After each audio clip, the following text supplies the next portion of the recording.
Hello friends, welcome to my channel learning with Veenal Sharma. I hope आप सभी लोग अच्छे होंगे। आज मैं आप सभी के साथ क्लास नर्सरी का इंग्लिश सब्जेक्ट का सिलेबस शेयर कर रही हूँ। Let's start the syllabus. इसमें जो टॉपिक आएंगे, जो टॉपिक हमें बच्चों को पढ़ाने हैं, पूरे साल में हम कौन कौन से टॉपिक बच्चों को कराते हैं, ओरल में क्या कराते हैं, किस तरीके से कराते हैं, पैटर्न टॉपिक बाई टॉपिक हम बच्चों को किस तरीके से करवाएंगे, पूरे साल में उनको किस तरीके से डिवाइड करना है, सारे टॉपिक इस वर्कशीट में आज मैं कवर करूँगी। पहला देखते हैं हम। सबसे पहले बच्चों को हम क्या कराते हैं। सबसे पहले हम कराएंगे बच्चों को प्री राइटिंग स्ट्रोक्स, जिसमें आएगा स्टैंडिंग लाइंस। स्ट्रोक्स होते हैं कि हम बच्चों को सबसे पहले लाइंस सिखाते हैं डॉटेड की हेल्प से। तो इसमें इस तरीके से हम बच्चों को स्टैंडिंग लाइंस देंगे, जिसमें आप किसी पिक्चर्स की हेल्प से करा सकते हैं या डायरेक्टली बच्चों को इस तरीके से कॉपी पे इस तरीके से दे सकते हैं। तो वो क्या होगा, सिंपली उनके ऊपर ट्रेसिंग करेंगे जिससे उनको स्टैंडिंग लाइन बनाना आएगा।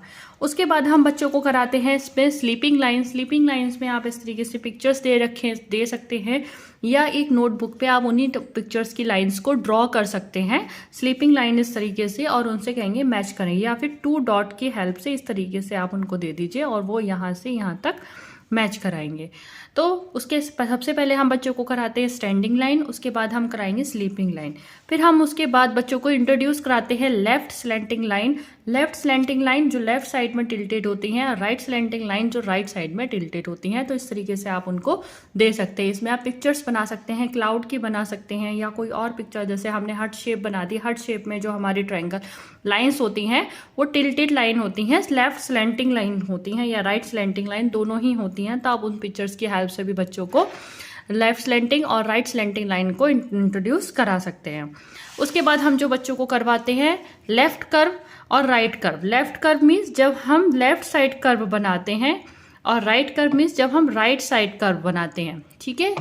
अप कर्व यानी कि जो कर्व ऊपर की साइड बनाते हैं आप, और डाउन कर्व हम डाउन साइड बनाते हैं। तो इस तरीके से सबसे पहले हम बच्चों को स्ट्रोक्स बनाना सिखाते हैं कि किस तरीके से हमें बच्चों को स्ट्रोक्स करवाना है।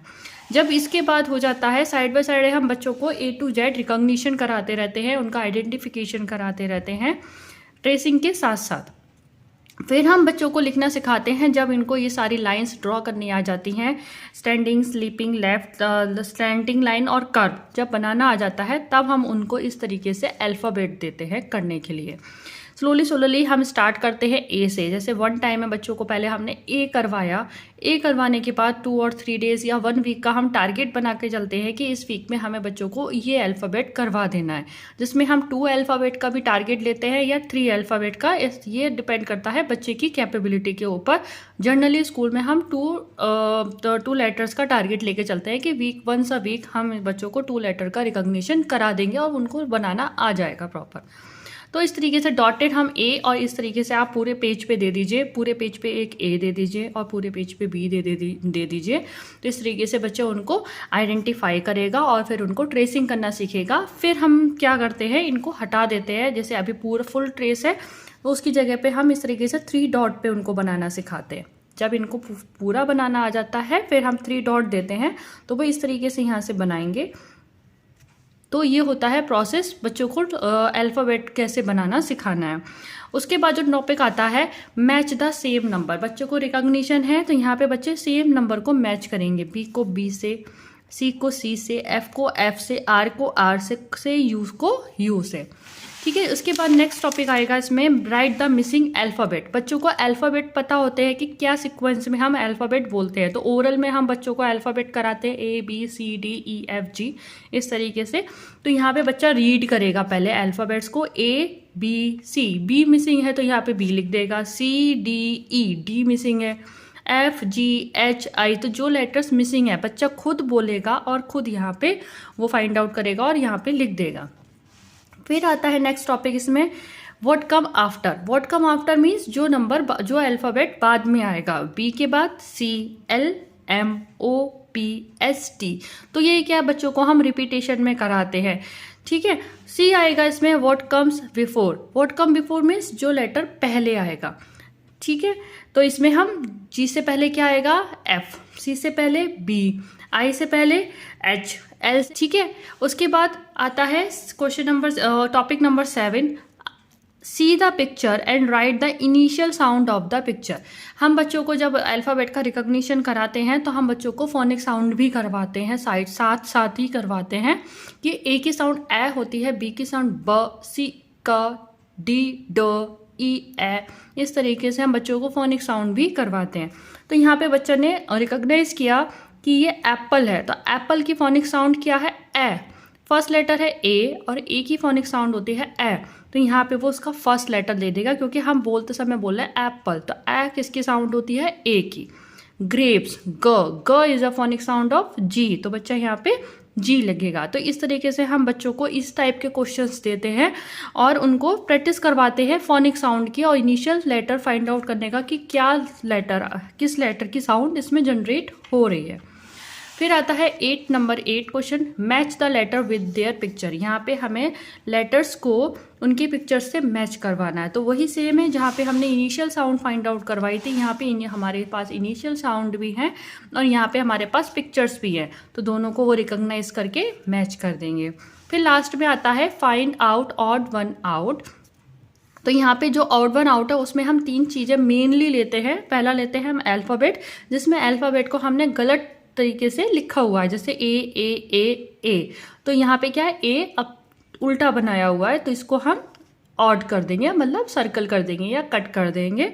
दूसरा आता है कि हमने 2 से 3 लेटर सेम बनाए हैं और एक लेटर को हमने डिफरेंट बना दिया, तो वो फाइंड आउट करेंगे विच वन इज डिफरेंट, तो उसको सर्कल कर देंगे। जैसे यहाँ पे सी, तो किसको सर्कल करेंगे? यू को।